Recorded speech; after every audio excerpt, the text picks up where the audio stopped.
대통령실도 아침 일찍부터 표결에 준비하고 분주하게 움직이는 것 같습니다.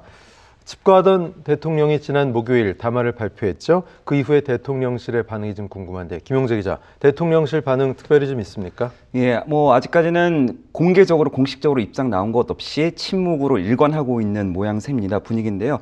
일단 그 10일 담화를 살짝 보면 그 아침에 윤 대통령이 출근했다라는 이야기가 돌았어요. 네. 시간을 이제 파악을 해보니까 오전 8시 21분쯤 출근을 했고, 그래서 이제 용산 출입 기자들이 발칵 뒤집힌 거죠. 그건 진짜 출근이 맞나요, 근데? 예, 그건 지금 확인이 좀 공식적으로 확인을 안 네네, 해줬으니까. 네. 근데 이제 그 차량을 본 사람들은 있어가지고 예, 예. 그렇게 파악을 하고 있고 9시쯤 이제 청사에서 나갔다는 네. 후문이에요. 네. 그러니까 8시 20분부터 9시까지 한 40분 정도 용산 대통령실에 머물렀던 건데. 잠깐 머물렀네요. 네. 그리고 이제 9시 반쯤에 이제 대국민 담화가 언론을 통해서 이제 공개가 됐죠. 공유가 됐는데 그러면은 이제 40분간 머물면서 사전 녹화를 했다라는 추정이 가능한데 왜냐면 녹화본식으로 공유가 됐으니까 그러면은 20분부터 8시 20분부터 9시까지 40분에 걸쳐서 담화가 29분 분량인데 이거를 NG 없이 그러네요. 한 번에 녹화를 했다는 것으로 네. 방송 언론 쪽에서는 좀 볼 수 있을 것 같습니다. 네.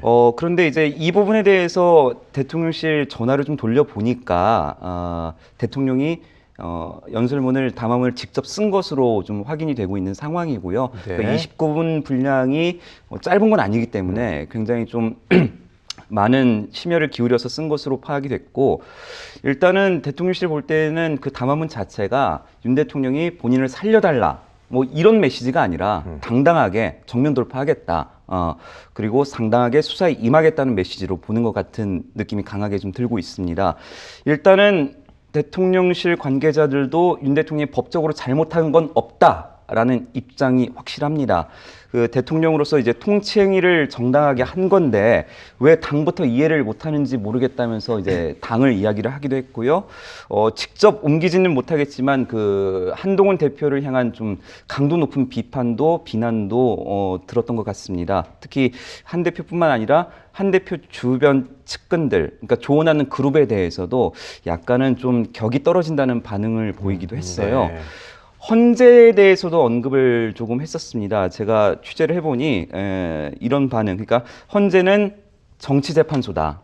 법률재판소가 아니다. 헌재 얘기가 벌써 나온 거는 이미 탄핵 이후에까지 좀 생각해 놓고 있다, 이런 의미일까요? 그런 것으로 풀이할 수 네. 있고요. 이따가 그 윤 대통령 담화에 대해서 조금 더 직접 이야기를 할 때 계기가 있겠지만 네. 일단은 헌재를 이제 정치적으로 사안을 판단하는 곳이라고 분류를 하고 있는 것 같습니다. 그러면서 이제 일단은 지금 재판관이 6명이잖아요. 3명이 지금 없는 상태죠. 네, 그 6명이 과연 전원 모두 다 찬성할 수 있을까라는 것에 대해서 일말의 기대감이라고 할지 불확실성이라고 할지 표현하기는 좀 적절하지 않을 수 있겠지만 그런 식으로 좀 생각을 하고 있는 것 같고 윤 대통령 임명한 분이 한 분 있기 때문에 그 부분을 좀 생각하고 있는 게 아니냐, 이런 관측도 있더라고요. 네, 그런 부분의 일환일 수 있습니다. 네. 그리고 이제 만약에 오늘 탄핵 표결이 가결이 된다면 이제 총리가 권한대행을 행사하게 되지 네. 않습니까?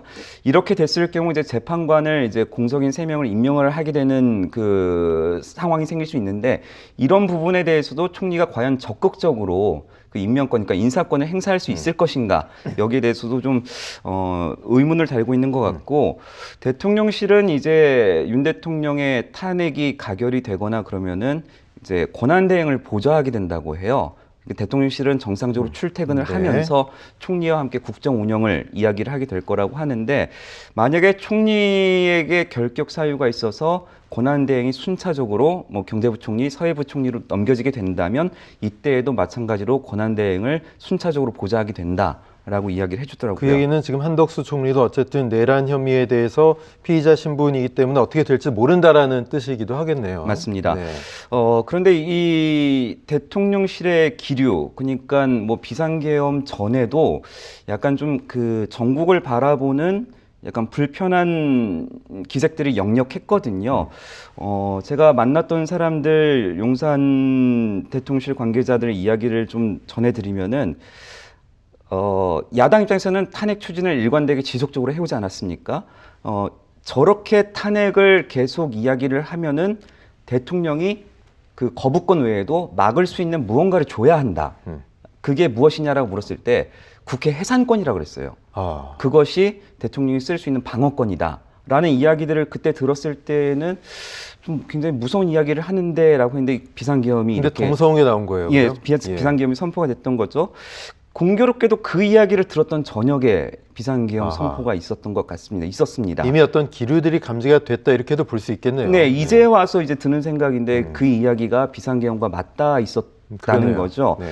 그러면서 그런 이야기를 했었습니다. 그 만약에 차기 대선이 있다고 하면은 386 세대는 이제 포기를 해야 되고 2030 세대에게 맡기는 수밖에 없다. 네. 예, 그 이야기는 뭐냐면은 이미 그 기득권에서 진보 진영이 득세를 했다라고 평가를 하고 있었던 것 같고 보수 진영이 더 이상 살아남기 어려운 구도라고 분석을 한 것 같습니다. 그러면서 뭐 우스갯소리일 수도 있겠는데 이민을 가려고 한다는 얘기를 하더라고요. 예, 그래서 무슨 말씀이시냐? 급발진 아닌가요, 요즘 말로? 그럴 수도 있는데 네. 그 연유를 물어봤더니 그럼 비상계엄과 전에 있었던 이야기였겠지만 이미 진보 진영이 앞으로 집권을 하게 될 거라고 예상을 하고 있었던 것 같아요. 그리고 진보 진영이 집권을 하게 되면 정권을 창출하게 되면 더 이상 보수 진영이 살아남기 힘들게 되는 구조가 될 수밖에 없다. 우리가 뭐 우스갯소리로 누가 대통령 되면 다 이민 갈 거야 이런 얘기들 많이 하잖아요, 선거선에. 그죠? 그런 네. 느낌이었던 것 같습니다. 그러면서 이제 베네수엘라를 예를 들었어요. 베네수엘라를 예를 들면서 진보 진영이 집권을 하게 되면 우리나라가 베네수엘라처럼 되는 거는 시간 네. 문제다. 그 연유로는 이제 그 베네수엘라의 포퓰리즘 정책을 꼽았고 그렇게 되면 국가 경제가 망가지는 거는 시간 문제다라고 보는 것 같습니다. 네.